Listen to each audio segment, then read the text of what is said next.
You're now watching This AFC South Show, brought to you by Curtis Podcast Network, hosted by Curtis Brown, Blake Bellamy, Isaiah Michelle, and Jeff Steckel. Hello, everybody, and welcome to This AFC South Show. I'm your host, Curtis Brown, and this is Curtis Podcast Network. Blake Bellamy could not be with us today. I'm joined by Isaiah Michelle and Jeff Steckel, and we will be discussing the games upcoming. Tennessee and Houston both have a bye week. We do have a treat with an interview with Drew Dougherty from Texans TV, and then we'll get into Jeff and Isaiah yelling at each other about who's going to assert themselves the most. But so let's get into it. We're in the hunt for 1,000 subscribers, folks. We need to make that money. We got kids. All right. So, and Isaiah's trying to make kids, allegedly. Got a couple years. Yeah, he's trying to save up to make kids, smart and stuff. So, let's get into the Titans. The Titans going into the bye week, much needed break. They needed a lot of bodies to get healthy again. They're already on pace to break or at least meet the record that they had for last year of 88 bodies wearing the Titans uniform on game day throughout the course of the season. So I can't think of any team that could use a bye week more, but at the same time, and these early season bye weeks, especially for Houston and Tennessee, I think they're going to be, they're going to be downtrodden towards the end of the year is what I feel like. But the Titans are they're the Titans. I think this is about where we expected them to be. Last year they were, in my opinion, and I think I've actually recorded it and saying on prior podcasts leading up to the playoffs, that I thought they were the most fraudulent one seed in the history of one seeds ever. There was just a lot of holes on that team. Even with Derek coming back, it didn't make sense. So there's been holes on this team for a while, and I think now they're starting to be exposed more with the departure of Roger Saffold. So I wonder if they can do anything to bolster any sort of opportunities. I hear DJ Moore is on the wide receiver trade market because Carolina is looking to implode. And I also hear that Christian McCaffrey is on the trade market and the Bills are interested. Which would but there's also counter arguments right now that they're not willing to trade any of their young stars. I don't really know what to listen to. But if DJ Moore is on the market, those golden locks could be thrown to you, DJ Moore. Come to Jacksonville. I would say to Indianapolis, but he doesn't have time to throw it to him anyway. Yeah, and going to Houston would just kind of be a step back for his career for a little bit. So, Tennessee or heard rumblings of, I think Dallas too, but McCaffrey to the Bills has been some rumblings. Yeah. But I don't really have much for the Titans. It's the bye week, so. Let's get into the Texans. Again, we were joined by Drew Dougherty, so we'll rejoin you back on the other side. All right, so we're here with Drew Dougherty and of Texans TV, and we're going to be talking about the Texans. Drew, thanks again for coming on. It's your third time on the show. You bet. Yeah, thanks, Curtis, for having me.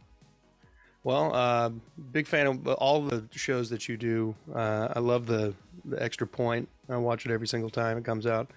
But let's get into it.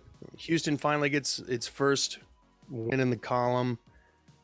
We beat division rival Jacksonville for the 9th time in a row. Yep. That was a stressful game. They all are, aren't they? It's rare that you have a cakewalk in the NFL, but yeah, it was tight, and you had that feeling as you entered the fourth quarter. You're all locked up at sixes, and it's like, man, can they finally pull this thing off? And they did. They really did. The offense, they made a key pass to Nico Collins. they took advantage and capitalized on a really bad penalty by Trayvon Walker. And then Dameon Pierce did Dameon Pierce things, stuff that we've been seeing, but hadn't seen anything like that run yet. So it was a really fun way to get the first win for Lovie Smith as a Houston Texans head coach. But you brought up 9 wins in a row, and think about it. The Hail Mary back in 2010 that Glover Quinn batted down into the hands of Mike Thomas, and they win that game. So at that point, that's in the 10 season, Jacksonville won the game, and that meant that they were 9-8 in the series overall with the Texans. So they had won 9. Texans had only won 8 in the series at that point. Since then, Texans have won 20 of 24. Jags swept the Texans in 13 and in 17, and they've lost every other game since. Texans are 28-13 in the all-time series after being 8-9 before that. So it's just a wild decade and change. It just kind of shows the way that things flip. Jacksonville kind of had some really solid teams there, and we still managed to beat this team on a regular basis. And occasionally these are teams that we have no business beating. Like they were the more talented. I think it's a good Jacksonville team. I think the Jags are good. I mean, they've definitely got some pieces. Trevor Lawrence, he had an off day, but he's a good quarterback. He's only going to get better. And you can see the talent there with Walker and with Josh Allen and Devin Lloyd. That guy's no joke. Etienne. I mean, they've got some pieces, and they're going to be a tough out when the Texans play them later in the year. But they got the win. And I think you see how close the Texans were coming into that game. You flip the script on a few plays and you're looking at a winning record. So, they finally were able to flip the script this time and get the W. And that was really nice to see the as Lovie mentioned in the press conference, they finally finished a game. Just an amazing. I mean, it wasn't a complete game, but it was just nice to see. Davis Mills made some clutch throws. I would say it's his most effective game this season anyway. Even though from a statistical standpoint, he didn't light it up, just not making the big mistake, making those throws that we needed in the crucial moment, like the Nico catch that you alluded to or mentioned earlier. That's something we didn't see a lot in the first few games. Do you think this is something that Davis can build on in the bye week? You would think so. You would think he'll be able to kind of keep building on things like you're talking about. Keep finding Nico. Nico's been really good. I think he's taken a little bit of a step this year. 7 catches of 20 or more yards. That's best on the team. He's led the team in receiving yards each of the last couple of weeks. He's able to get deep. Everyone makes a big deal about his size, his frame, and as well they should. He's 6'4", and he's got the long arms, the big hands, but he's deceptively fast. Nico Collins can move. I mean, he can absolutely jet. And that 58-yarder a week ago in the loss to the Chargers, he was going nearly 21 miles per hour. So he's playing really well, and I think he's taken a bit of a step, and he's going to be somebody that the Texans are going to go to and hopefully rely on more as this season progresses. Yeah, I was really hoping that Nico would come on. We needed somebody outside of Brandon Cooks to draw some heat from the defense, and he's done just that at various stretches. And then Dameon Pierce has been an early season darling for this Texans team. I know that everybody in camp and in the preseason he showed it.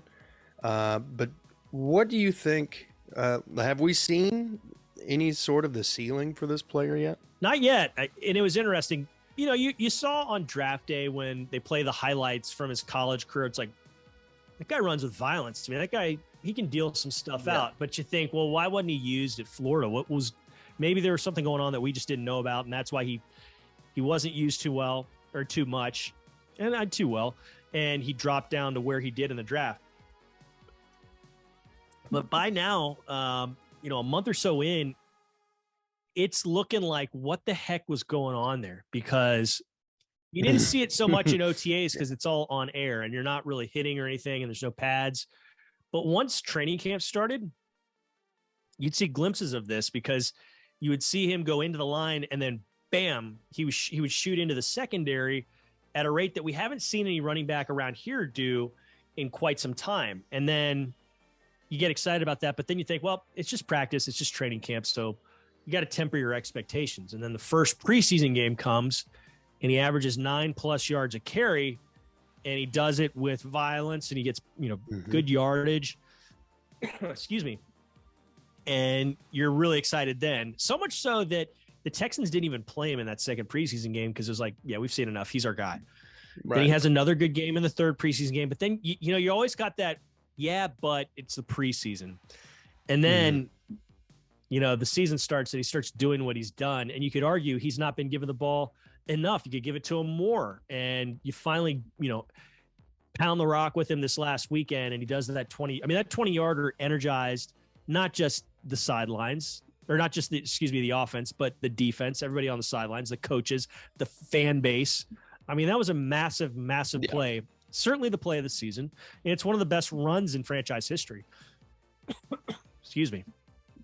Yeah. That run was violent. That was Marshawn Lynch in the playoffs against the Saints, kind of violent.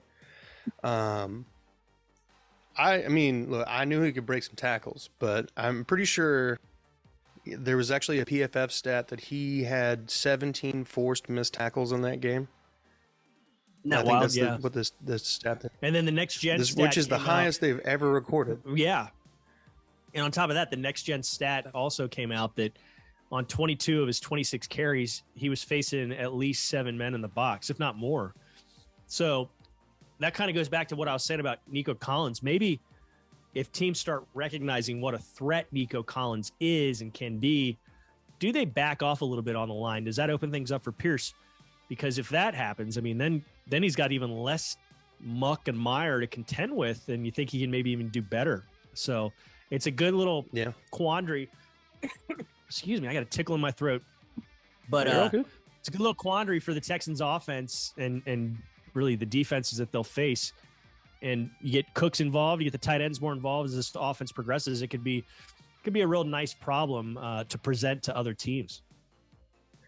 Yeah, you really, you just need that connection that Mills had with Cooks last season to like really get going. I thought it was going to continue from last week. It didn't really show up that much this week. And I think that might have been just a couple missed throws that, were just out of the reach of Cooks that would have kind of made that look a little different, at least on paper. But there was a couple like third down plays where he ran an out route and it was just out of range of Cooks. I think when that happens, you have to respect Cooks even more. And then Nico's really going to take the top off even more than he has been. We saw kind of a glimpse of it against San Diego. Wow. Los Angeles. I still say it all the time. When they can deal. We saw a little bit of work with Los Angeles, so I think if they can kind of build on that, that'll really just kind of open things up for Pierce. And I'm really surprised by Quesenberry being able to step in and so early in the season and do well. I'm not really. He's been around the block. He's done this before. I think it's kind of par for the course. He's a smart guy. He knows what he's doing. And I think they've got a good coach in George Warhop, and this offensive system I think is set up a little bit better for the offensive linemen to succeed. So I'm not too stunned by that. And as far as Cooks goes, I still think he's going to get his. I think he's going to get his yardage, and he's going to do and play the way we know we got accustomed to seeing him play. It's just still 5 games in, so yeah, I'm not worried at all about what Brandon Cooks is going to bring to the offense and does bring to the offense. Oh yeah, I mean, I'm not necessarily worried about it. I just want to see that connection. But and I know they can do it because I've seen it happen. So I'm just kind of waiting on that to develop, and that'll really just open up things for Pierce. But we kind of touched on it already. Mills has a lot of room to improve off this outing. And then this is probably his most effective in terms of completion percentage game of the season, right? Pretty close. Yeah, I mean, he got the win. That's the biggest thing. I know that's what he's most focused on, and he'll always want to get better and always want to improve things. But yeah, he made some big throws when he needed to, and he checked into probably some run situations when necessary. And He was able to move the ball on the field when the Texans desperately needed him to, and he got it all done. So, yeah, he's going to get better. He's going to keep on improving, and he's still, like we said about Cooks, he's still 5 games into this. You got to remember, he's running a new offense. Even though it's one he's more familiar with than the one he ran last year, it's still a new one. So he's getting that down, and I think he's still on an upward trajectory as far as all that goes. Yeah, a lot of people are very critical of him at this stage, but that's understandable. He's a quarterback. He's going to get the too much blame when things go wrong, maybe too much praise when things go right, and he has said that. He understands that. So, I think there's room for improvement, just like everybody else on this team. But I think it's coming. I think it'll come. Let's see. So I know we've got some players that are coming off of IR, or have been activated in the window, and Christian Harris, the 3rd round draft pick from Alabama, is somebody I was very excited to see come on the field. What do you know? What can we expect when he does get on the field? Yeah, well, he started practicing last week. Still has not been added to the 53-man roster. He came on to practice the same time as Mario Addison, the defensive end, who he actually led the Bills in sacks last year, and Addison played against the Jaguars. But those two, Harris and Addison, both started practicing with the defense last week. On Saturday, day before the game, Addison got added to the 53. Harris did not, and we had kind of been clued into that by Lovie Smith throughout the week last week. He said, Addison's been around the block before. He's a 10-plus year veteran. He knows how to play through things. He understands the speed of the game. Boom, he's active. Harris, it's a little different deal because he got injured so early in training camp that he missed that whole month. He didn't play any preseason games, hasn't played a month, 5 games worth of regular season games. So the period of adjustment per Lovie Smith takes a little bit more time. So maybe after the bye week, when he's fully healthy and he's kind of assimilated a little bit more, maybe we'll see him. We'll see. Don't know for sure, but I know that they were really excited about him on draft day, and they know and think he's going to be a big part of this future. They're in the middle of the defense. So it's going to be good. Whenever he does get on the field, it'll be when he is buttoned up, ready to rock, and they think he can absorb and play through whatever he needs to. Yeah, I wonder what position he's going to play. As far as will he be the Mike? Will he be a Will or a Sam? I don't know. It's a great question. Yeah, I would probably think probably the Will or the Sam, one of the two. But wherever they put him, they're gonna utilize him and try to showcase his abilities and what he does best. When the time comes. He's definitely got some speed on him, so I assume that he'll be pretty good in It'll be probably pretty good for some TFLs and some pass coverage as well. Yeah, you'd hope so. Garrett Wallow played pretty well yesterday. That was kind of a surprise for me. I know he played well down the stretch last season. I don't know. It was nice to see some really good pass coverage over the middle by a linebacker. Yeah, the reps got spread around more, distributed a little bit more to more guys in the linebackers crew on Sunday in Jacksonville, and at an earlier time. Lovie Smith said part of that was because of what he'd seen from the guys leading up to that game. He wanted a better production. Part of that was he said it was warm, and so you wanted to kind of preserve some guys, give other guys rest, swap things out. So they made some changes. I think it worked out. They got a win. I believe you'll still see more changes based on, availability of Harris when that happens. Availability of, remember, Blake Cashman, he's been out with a concussion. I think they liked what they were seeing from him when he was getting in games, being around the ball. They certainly like what they saw from him in the preseason. So I do think you might get more of him once he gets through what he's got to go through health-wise. So, yeah, in a little bit, they might have a little bit more to choose from and pull from when it comes to the linebacking core. I think that'll be just the more bodies you can have at that position, with the amount of flying around they're going to have to do. Yeah, it's just going to help for the long term of the season. Mm-hmm. So what's the plan for the bye week? What's the heal up? Do they practice harder? Is it practice light? Well, they Practice had less? Monday. They had their Okay. Monday off. Lovie Smith gives the players Monday off instead of Tuesday off. So today they're in. I know they took a team picture, but it's mainly just treatment. And these guys are going to take it easy, try to heal up. They'll be in, the guys that need to, for treatments, but otherwise they've got time to themselves, free time. Some will, visit family back home, wherever that may be. Some will just kind of take it easy and stay around here, but they want these guys to mentally just get away from the game for a day or two to kind of clear their head and get right. But it's all about health right now. And whether that's mental or physical or both, they just want these guys to get ready for that stretch. It's a 12-game stretch. A lot of times the Texans play 10 games before they have that bye, or 8 games sometimes before they have that bye. This is an early one. So in a way that's good because they're getting a break, but they're 5 games in and they've got to be healthy. And that's pretty much it. I don't know that you're going to see too many of them around here unless they're doing rehab stuff tomorrow and Thursday and Friday. That's kind of what I expected. Just taking it easy and soaking up what they can, trying to learn more and expand on the game. Let's end on this. I haven't heard anything. Do you have any updates on John Mechi? John Mechi's around the building. As far as nice. how he's doing. Yeah, it's good seeing him around the building, which I think is a great sign because you didn't see him there for most of August in training camp and a good chunk of September. But he's been back the last week or so, and I don't know how much football he's actually doing, but it's cool seeing him around the facility. And he said right at the diagnosis point, I'm going to beat this. It's going to be fine.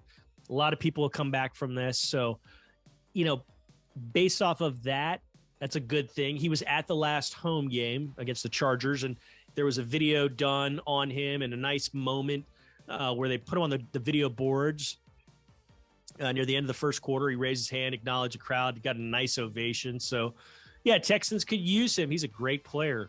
And whenever it happens, whether it's next year at some point or, maybe even if it is this year, I don't think it will be, but they're going to be happy to have him back whenever the time comes because he's somebody who can make plays and he's somebody to add to the mix to an offense that can always use more playmakers. Very true. As always, very well spoken, Drew Dougherty. Thank you. Thank you for coming on. And, I'm glad to hear that John's doing well. That's good to hear. I am too, man. He's a good dude, and I can't wait to see what he does on the field for us. Drew, thanks for coming on. Hopefully we can get you back on sometime. In the meantime, be safe and get you some of that Mariah needs to sing tonight NyQuil or Dayquil. You know what I mean? I know, man. I got to get rid of this. There's like allergies or something going around. So, yeah, I appreciate it, Curtis. It's always good to be with you, my friend. Always good to see you, man. Be safe. All right. So, again, thanks, Drew Dougherty, for coming on to the podcast. Everybody else was at work at the moment, so I stepped in to do that. Huge thank you to him. 3rd appearance on the channel. But with that, let's get into the Jags and the Colts. Now, who wants to go first? I guess I'll take it away. First thing I wanted to bring up was the very long injury report. Probably looks close to the Titans. I think the one big name that we're really missing is Shaquille Leonard.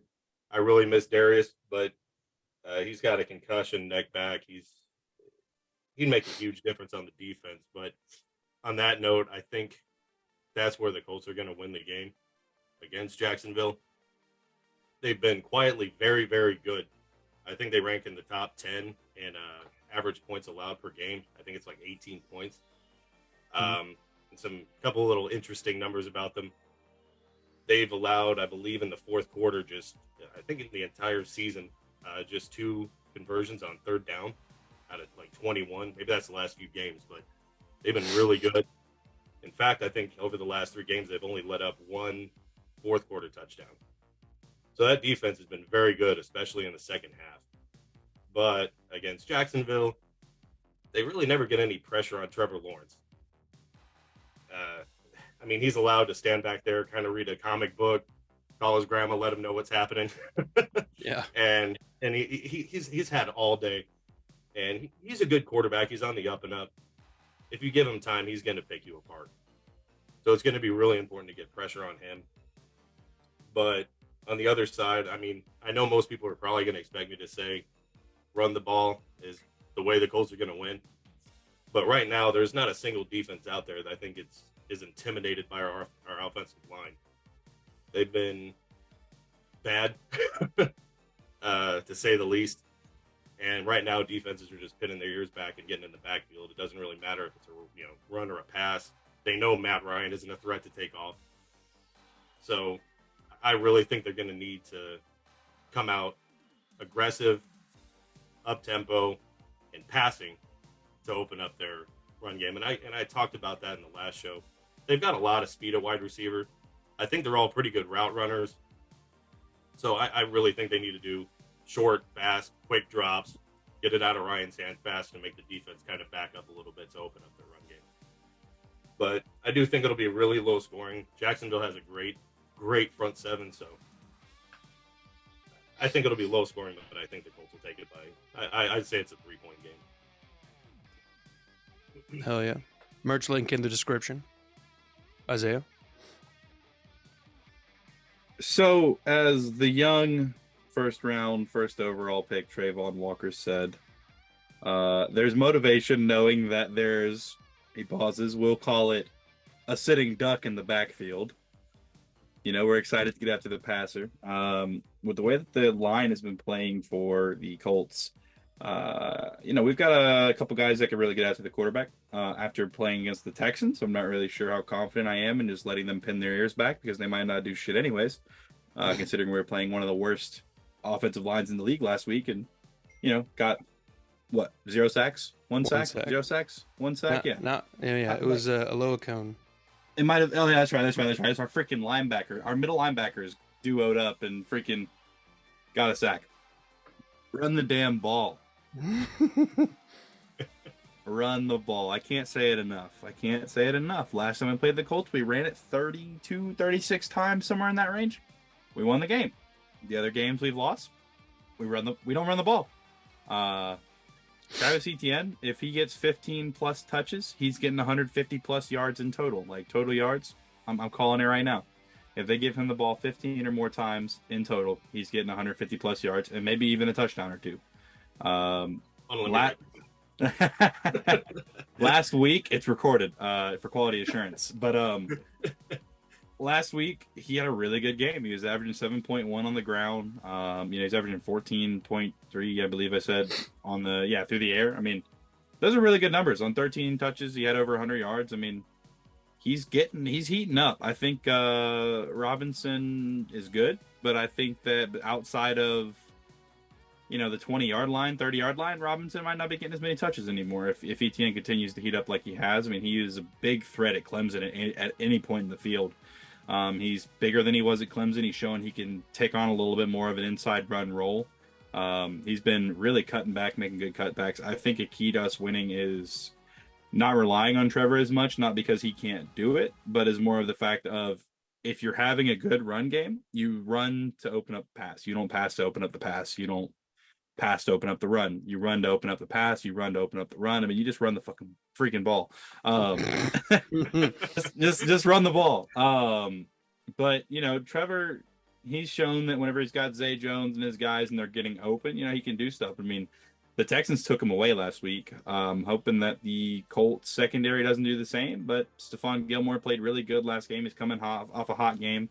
I mean, they're going to have their receivers this time around as well. Michael Pittman and Alec Pierce are both scheduled to play, right? They're not. Yep. Yeah, they're both. I mean, Alec Pierce is looking good. Pittman is, the new Thomas Pittman. He doesn't run anything over like 5 yards, but he continues to get open, and he has a lot of rack ability where he catches the ball, breaks tackles, gets going down the field. I just think that to win this game, we're going to have to get some pressure on Ryan, which I mean is basically a guarantee. We need to run the ball, and we can't underestimate the O-line though and let them get a push up front and let Jonathan Taylor and Naheem Hines and even freaking shout out to Jackson, that dude Deion Jackson, that's his name, right? Yeah. He was doing good last week. He was averaging like 5 yards a carry for some dude that before the game Colts fans thought he was on the practice squad. Like, I mean, like nobody else knew who the guy was. They knew who he was, but I mean, shout out to him. We can't let him get going like that, because that's where they beat us in the past. It's never been the Carson Wentz show, or the Matt Ryan show, or the Phillip Rivers show. It's always been Jonathan Taylor and those backs getting a good rotation. Naheem Hines always has a really big game against us. We kind of slowed him down last time, but we just got to run the ball. We got to stop the run, and we got to put Matt Ryan on the ground. Yeah, I mean, that's really all I've got. I think that's going to be kind of a good game plan from my perspective. Run the dang ball. But yeah, that's all I really got. I have to agree with both of your takes, and this is mine. If I am betting on the game, which I am, I'm betting on the Jags, but only because of the odds. Now, if I had to put which team in reality probably has the best shot to win this game, I feel like it is Indianapolis, because last time they were not at full strength. At least this time they're closer to it. And I don't know. I think that it's hard to beat a team twice, and especially hard to beat a team twice in pretty much quick succession like this. So the second time the two teams have played in a month.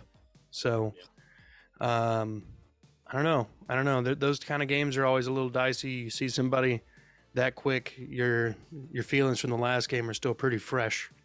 And I think that'll kind of motivate the Colts, at least from what I'm seeing.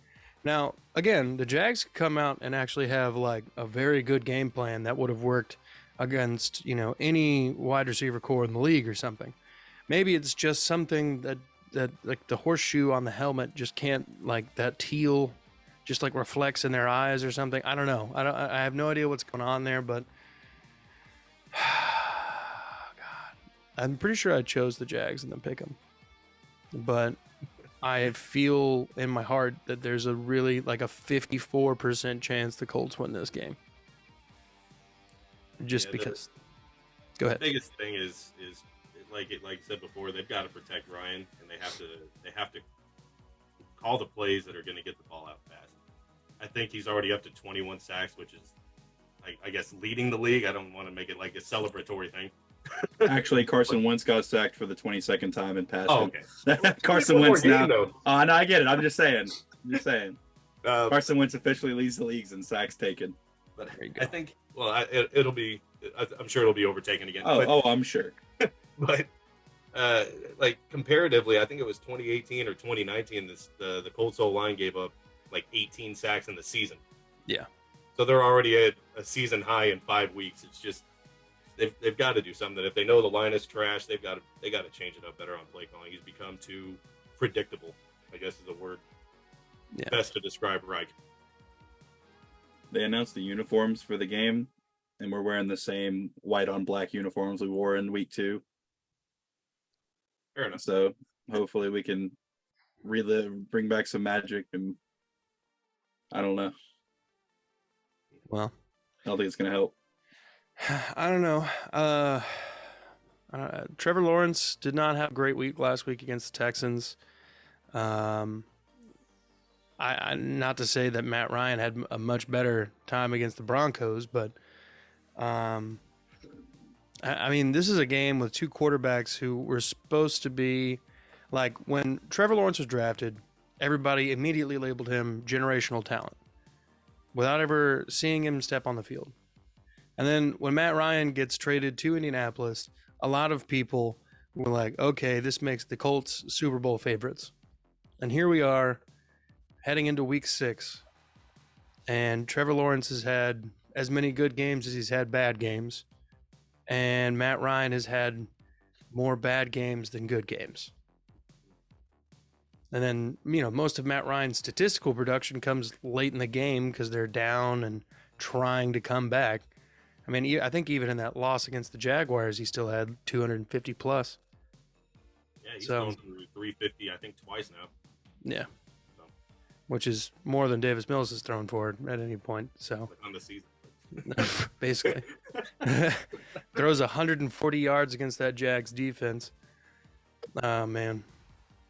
Yeah, the Colts offense has been pretty putrid. I think they're lowest in the league in average points scored. So they've definitely got a lot of work to do, and a lot of that has to do with how bad the line has been. Yeah. I mean, with how great the defense has been, they've been equally as bad on offense. Yeah, I think it's safe to say I don't think any team in the South has played like a complete game yet. You know what I mean? Like in all three phases, it's just not been perfect. Whereas then you watch like the Bills, who absolutely dominate the favorites in the division. What are you holding your hands up for? What was the perfect? Oh, I guess the Week the two, 24 week to two nothing. wasn't a complete game. I don't know how much more complete you can be than a shutout. I mean, it's a pretty good defensive performance. What? How many? Was there a turnover, like a pick six or something? There were no pick sixes. That was all offensive points and special teams. Trayvon Walker's was almost a pick six, but he got tripped up after stiff arming Matt Ryan. Yeah, he sucks. All right. Well, I guess one perfect game Woo! so far this year. How many games have we all played against? I mean, you guys got anything else? I really hope we win and sweep the Colts, because then we're back in first. So Yeah, this is a game for first place. It is a game for first place. Titans and Texans are So on I'm bye. hoping we're the ones that take it back over rather than the Colts, because I don't like the Colts. But you know, The feeling's mutual, man. Logical. see, my thing is Logical. like, how do you hate Jacksonville? Though? Like, we've been bad the whole time we've been around, pretty much. Like, you know. Have I you wouldn't been hate to them if they weren't in the same division. Oh, I hate plenty of teams that aren't in our division. Oh, the I don't Cowboys.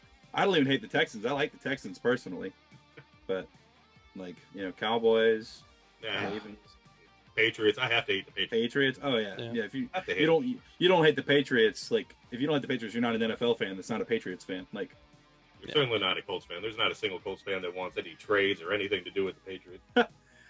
we've made a couple trades with the Panthers, and they're talking about like, should we try and trade with them again for like DJ Moore or like Brian Burns? I'm like, I don't think they're giving up Burns, but Moore, I'd take Moore. Hey, Burns would be nice. Oh, Burns would be so, dude. Imagine even if Trayvon Walker doesn't like live up to the potential we hope he does, like having Josh Allen, Brian Burns, and Trayvon Walker on the same front seven. Mm. Oh yeah. Oh man. Well, I think we're at the end here of this episode, gentlemen. Thank you guys for coming on. Again, folks, we are in the hunt for 1,000 subscribers. Please help us hit that sub button, hit the like button, and be good people.